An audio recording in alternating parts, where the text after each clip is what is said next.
fait, la classe renversée, c'est un terme qu'on a inventé parce que la première année d'expérimentation, c'était une méthode en do-it-yourself. Donc faites-le par vous-même, et on nous invitait à présenter cette méthode à chaque fois comme une classe inversée. En fait, ce qu'on fait dans cette méthode-là, c'est qu'on ne fournit aucun document aux étudiants. Donc c'est une méthode qui a 3 ans maintenant, on est en 3e année d'expérimentation. C'est dans une licence 3 en biologie moléculaire, donc c'est un cours de génétique, des étudiants qui se destinent à des masters ou des écoles d'ingénieurs. Et donc on a regroupé les étudiants en leur demandant il y a 3 ans, est-ce que vous voulez qu'on vous fasse cours normalement, c'est-à-dire tous alignés là comme ça, à écouter 100% des connaissances du cours, ou est-ce que vous avez envie qu'on vous fasse cours différemment? La première année, j'avais des groupes de 35 étudiants, cette année j'en ai 75. D'accord. Donc j'ai un groupe de 50 étudiants et un groupe de 20. En fait, j'ai 50 étudiants en licence générale et une vingtaine d'étudiants en licence plutôt professionnelle, agro-calme. Donc on mène les 2 classes un peu en parallèle, et on a aussi monté l'expérience avec des masters. Là, c'est un groupe un peu particulier puisque ce sont des étudiants internationaux. Donc c'est des groupes d'étudiants de 20, il y a 20 étudiants, mais ils sont de 15 pays différents. D'accord.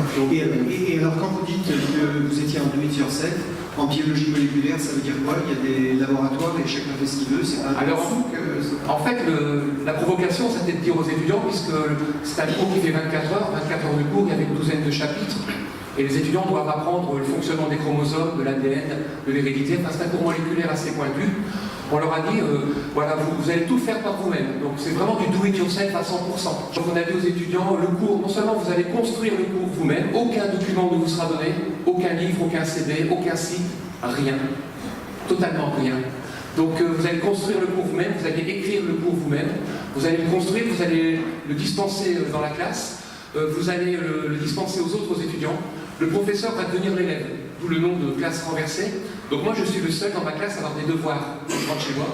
Donc les étudiants me font cours, et au lieu de corriger des copies chez moi, je fais mes devoirs, et les étudiants corrigent mes devoirs lors des séances, c'est eux qui m'interrogent. Tous les QCM sont à destination de l'enseignant. Donc les étudiants construisent les cours, ils les écrivent, ils les produisent sur des plateformes Google. Donc on n'aura pas imposé de plateforme particulière, ni Moodle, ni autre. On leur a dit venez avec vos propres outils. Donc ils viennent avec leur téléphone, leur tablette, leur smartphone, ils sont connectés, et les étudiants non seulement construisent le cours, mais ils construisent les examens, ils construisent les interrogations, les examens, les barèmes, et ils se corrigent entre eux. Ils font des devoirs en autonomie, c'est-à-dire que, pour résumer, la classe est vraiment renversée. Il y a un changement de posture qu'on n'a pas forcément dans les classes inversées parfois, où les bons élèves en classe normale, eh bien, sont des bons élèves en classe inversée, puisqu'ils savent travailler chez eux, donc ils savent travailler dans l'amphi, et des étudiants qui ont des difficultés en classe, ou peut-être des difficultés si vous leur laissez le cours chez eux. Pour certaines classes inversées, bien sûr, elles sont très, très différentes. Tandis que là, on a travaillé par équipe, et pour que les étudiants puissent construire le cours, on a utilisé des méthodologies de travail collaboratif.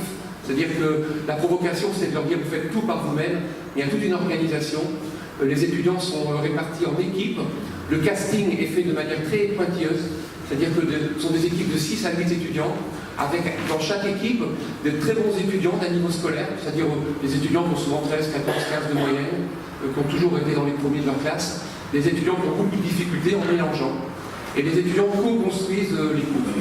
Voilà, c'est ça, c'est de manière un peu générale ce qu'on expérimente depuis 3 ans à Lille. Alors dans mon université, il y a moi qui fais ça en biologie moléculaire. On a beaucoup d'enseignants qui font plutôt des classes inversées, donc on a à peu près une vingtaine, on a 5 facultés et une vingtaine d'écoles, donc ça fait beaucoup d'étudiants, et on a à peu près une vingtaine d'enseignants qui testent les classes inversées, ou alors parfois seulement des chapitres inversés, ce que moi j'avais fait au départ, des cours classiques, et puis de temps en temps certains chapitres étaient abordés de manière inversée. La partie renversée en do-it-yourself, là pour l'instant il y a que moi qui l'a fait, sauf qu'on a un collègue qui a tenté cette méthodologie en cours de gestion, marketing, pour les examens. Parce que ce qui est vraiment très intéressant, c'est pas seulement d'inverser les cours, c'est aussi d'inverser les façons d'évaluer ou de réviser. Absolument. On a monté aussi des révisions inversées, des évaluations, des DS inversés, des devoirs surveillés, non surveillés, qui ne finissent jamais. Enfin, on a testé des tas de méthodes qui paraissent un peu loufoques et absurdes au départ, mais quand vous les testez avec les étudiants, ça donne des choses vraiment importantes. Et pour terminer, vous parlez d'enseignants ou d'inspiration. C'est vrai qu'on a bougé, on est allé voir dans des pays étrangers, on a traversé des océans ou autres, mais les sources d'inspiration les plus incroyables que j'ai trouvées, même si on est allé à San Francisco, Montréal, là on va à Bangkok, dans des très belles universités, mais les plus belles sources d'inspiration qu'on a trouvées, c'est en France. dans des écoles maternelles, écoles primaires, secondaires, collèges, lycées, qui sont vraiment des superbes sources d'inspiration pour les universités. Alors, est-ce que ça marche? Là, on est dans la troisième expérience, donc c'est vraiment la troisième édition, je pense, on devrait dire la troisième saison. Et pour l'instant, les 3 premières années, on a fait juste des évaluations par rapport, un peu comme on fait des évaluations en qualité. Donc les étudiants notent tous les cours, c'est-à-dire qu'on a les retours des appréciations des étudiants, ce qu'ils ressentent, leurs difficultés, etc., à la fin de chaque cours. Donc les étudiants, sur une séance de 2 heures, moi mes étudiants sur 2 heures, ils sont totalement autonomes.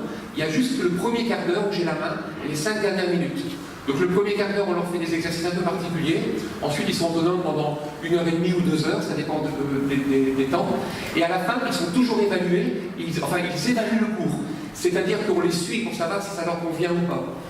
On le fait de manière très empirique. Hein. On a juste commencé cette année à travailler sur un travail de recherche. Donc depuis là, le mois de septembre, on a une jeune doctorante américaine qui va étudier de manière très scientifique l'impact de ces méthodologies sur les étudiants.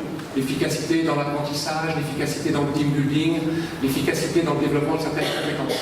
Moi, ce que je remarque pour l'instant, c'est que les étudiants avec lesquels j'ai le plus de difficultés sont les très bons élèves. Donc les élèves vraiment adaptés au système scolaire, en caricaturant un peu plus souvent des filles que des garçons, mais vraiment en caricaturant, mais c'est ce que j'observe. Des étudiants qui ont beaucoup de difficultés à aller chercher les connaissances, parce qu'ils sont complètement adaptés à la façon de les recevoir, de s'organiser. Et puis aussi, ils trouvent cette méthode injuste, les bons élèves, parce que dans la méthode qu'on a utilisée, il n'y a plus de notes. Donc on a remplacé les notes sur 20 par des capitaux. Donc on paye, il n'y a plus de lettres, il n'y a plus de notes. Ce sont des capitaux. Tous les étudiants s'enrichissent en venant dans le cours. C'est-à-dire que s'ils font un petit travail, moyen, grand, quelle que soit la taille, ils peuvent récupérer 1 point, 10 points, 20 points, 50 points, et surtout des points d'équipe ou des points individuels. Et un très bon élève ne supporte pas parfois de devoir partager des points avec les autres. Et ça, c'est la difficulté. Par contre, les autres, les élèves plutôt moyens, aiment beaucoup cette méthode. Et les élèves qui ont le plus de difficultés, qui vraiment n'aiment pas la génétique, eh bien, découvrent peut-être des façons différentes de l'aborder, c'est-à-dire qu'ils me disent, nous on sait aller chercher de l'information, et après, ça nous fait plaisir de la trier avec les autres. En fait, la complexité de mise en œuvre, c'est la suivante, c'est que vous ne pouvez pas passer d'une méthode traditionnelle à une classe inversée ou renversée, comme ça, en une année, et puis la figer. Moi, c'est la 3e année. Ma classe renversée de cette année est différente de l'année dernière et différente d'il y a 2 ans, parce qu'on doit l'adapter au fur et à mesure. C'est-à-dire que juste avant les premiers cours, on explique aux étudiants, c'est vraiment important, pourquoi on fait ça. C'est pas juste on va changer de méthode, on leur explique pourquoi, on leur explique qu'on veut les responsabiliser, travailler avec eux. Et ensuite, ils ont la main pendant toute la méthode. C'est-à-dire que dès qu'un groupe a des difficultés, on change en fonction de leur proposition. Donc on publie ce que l'on fait sur des blogs, donc vous pouvez suivre ça. On publie d'année en année les résultats de chacune de nos séances. Et puis vous pouvez vous apercevoir que les étudiants inventent eux-mêmes des nouveaux exercices. C'est-à-dire qu'on a un échec, on recommence, un échec, on recommence, et on adapte cette façon de travailler par rapport au groupe. Donc si vous avez une classe renversée ou inversée qui fonctionne très bien, l'année suivante arrive une autre promotion, un autre profil, il faut vraiment s'adapter à ces étudiants. Ce n'est pas du tout un système moderne, innovant, figé qui doit remplacer un système traditionnel figé.